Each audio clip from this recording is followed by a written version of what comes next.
it's Stephen from Class Act, and today on our video tutorial I'm going to show you how to do stenciled backgrounds for our scrapbook layout. These stenciled backgrounds are very adaptable for any color scheme, any theme, any collection of pictures. And we're going to also make custom frames using the same technique. So stay tuned. Okay, so here's our layout, the completed layout, and as you can see, the background paper on both sides has all been done using stencils, some inks, and a background stamp. So I'll just zoom in here so you can get a little closer look at this page and then show you what I'm talking about. If you look very carefully up in this area, you can see different patterns made by the stencils. And you can also see that very closely here if I zoom in. You notice here, what I've done for this tag is that I've also created a stenciled background using different stencils than I did from this background. But I've kept the color scheme all the same. And what I did was I picked 3 colors from the pictures that I have here and used those as the only colors that I'm working with. More than 3 colors and your overall background might get a little muddy. The colors that I chose to use are Stormy Sky in a Distress ink, Wild Honey, and Festive Berries. Those are the only 3 colors I'm using. Now I'm using the Distress inks by Tim Holtz, but that doesn't mean you have to. You can use any ink that you have laying around, just as long as you're picking 3 colors that are predominant in your pictures. I also am using ink applicators, these ones, to apply the ink through the stencil, and I'll show you that technique in a minute. But again, you could use a finger dauber or a larger ink dauber. You could also use a makeup sponge, whatever you happen to have laying around. And I'm also using some stencils, and I've picked 3 or 4 stencils that I like and that suggest some texture to the paper and maybe go along with my theme.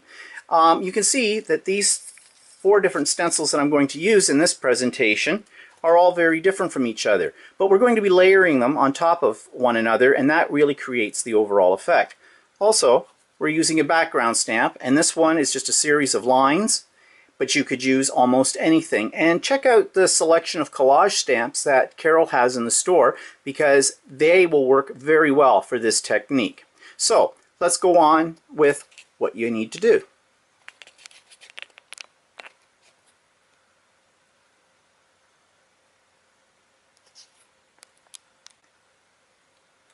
Your materials for this technique are very simple. All you need is a 12 by 12 sheet of plain white cardstock, like I have here.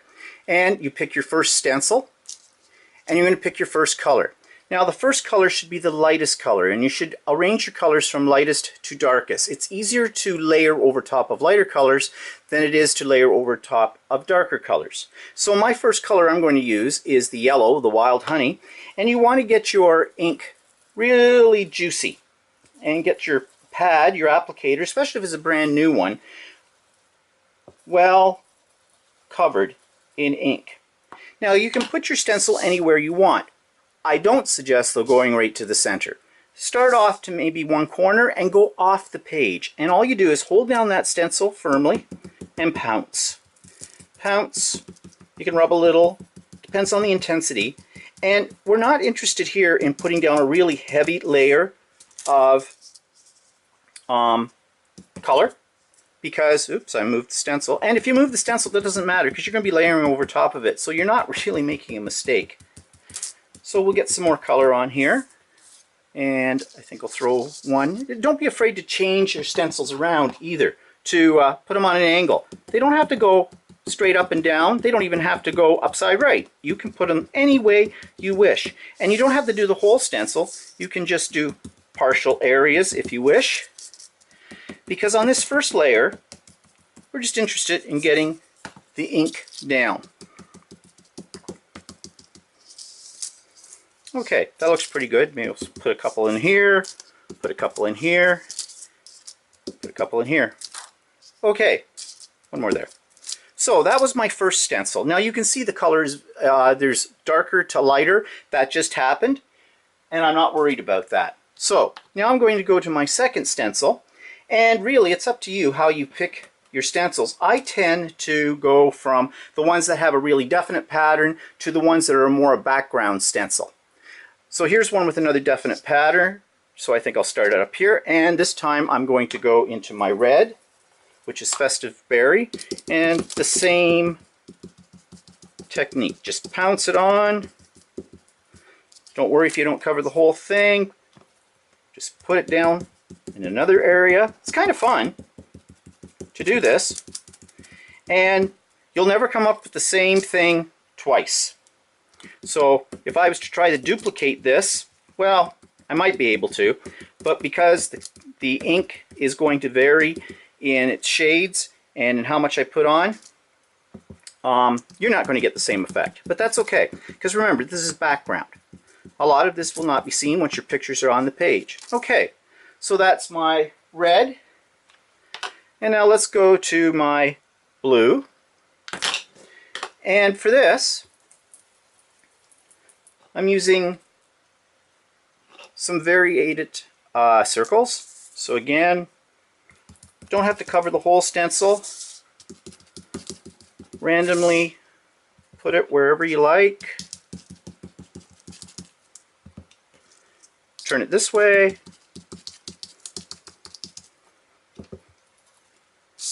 And let's see, we'll go here, some in the middle,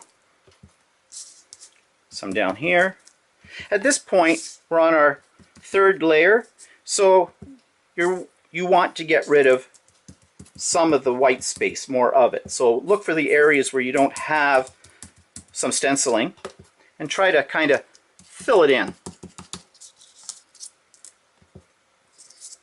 We'll go over here, a couple up here, and you'll notice I am not covering the whole stencil. I'm just randomly selecting sections of it, laying it down. I'm not really thinking about this, and this is the thing too. Oftentimes we stare at the blank page and we get a creative block. Let's call it a creative block. This way, you don't really need to care. It's going to turn out no matter what you do. Okay, I think my coverage is pretty good right now. And so, now that's looking pretty good.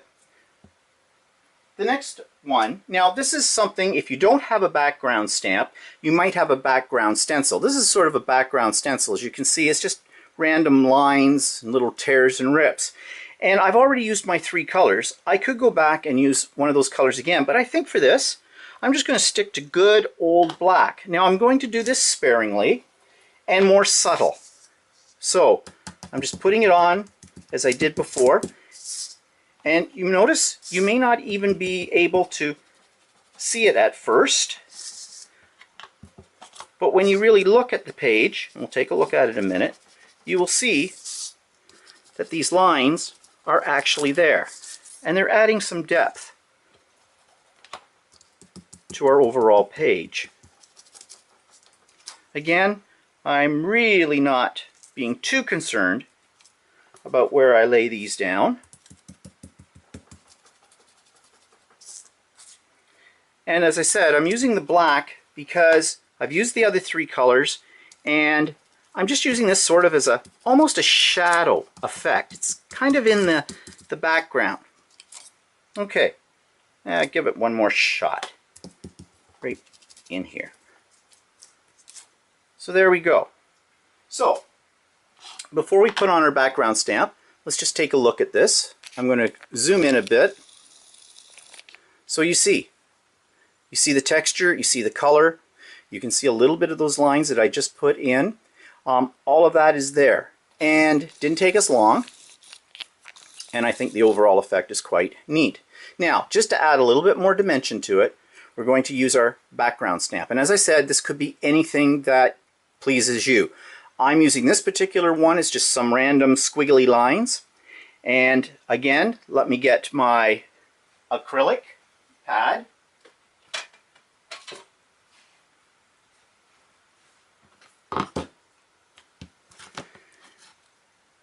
And I'm going to just use black. Now you could use one of your other colors, but because I'm using this as a more subtle overlay, I'm not too concerned about the color that I use, but the black gives a shadow effect. So stamp it, and don't be afraid to cross it over on lines. Let's see, I'll do one up here. What I'm doing with this particular rubber stamp is I think it makes kind of a nice little semi-border treatment. So I'm putting it up in two of the corners. And I think I'm going to leave that just as it is.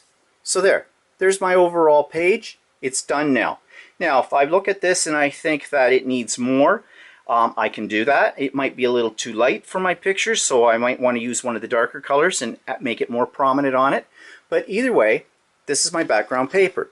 Now, what you're going to do in the workshop is you're going to create 5 of these. 2 of these are going to be your background sheets for the overall layout, and the other 3 you're going to cut to use as photo mats. And you have the instructions in your package how to do that, and you've seen the example. And just let me pull the example back again for you. Here it is. And so if you look here, the mats, and I'll just do a close-up. You see right here, this mat is basically one of these backgrounds cut. And I did a double mat using black on the very background just to make it pop from the page. Same way, when I made the tags, I'll just pull out a bit so you can see this better. When I made the tags, I used my background paper that I created, and this was did use one of Carol's stamps. This is a butterfly collage stamp. I really like it, but I used the same colors. I didn't change the colors, and I did do some stenciling on this, but this particular piece, when I cut it out, you really can't see the stencil marks as clearly as you can on the background papers. But that's all there is to it.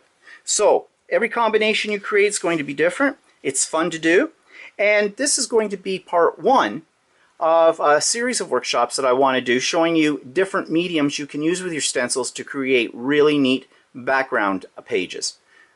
Thanks for watching, and remember, come into the store, pick up your supplies with us. We have a great number of stencils available, and if you don't see something you like, you know that we can always order something for you. So don't hesitate to ask. If you don't see what you need, we can get it.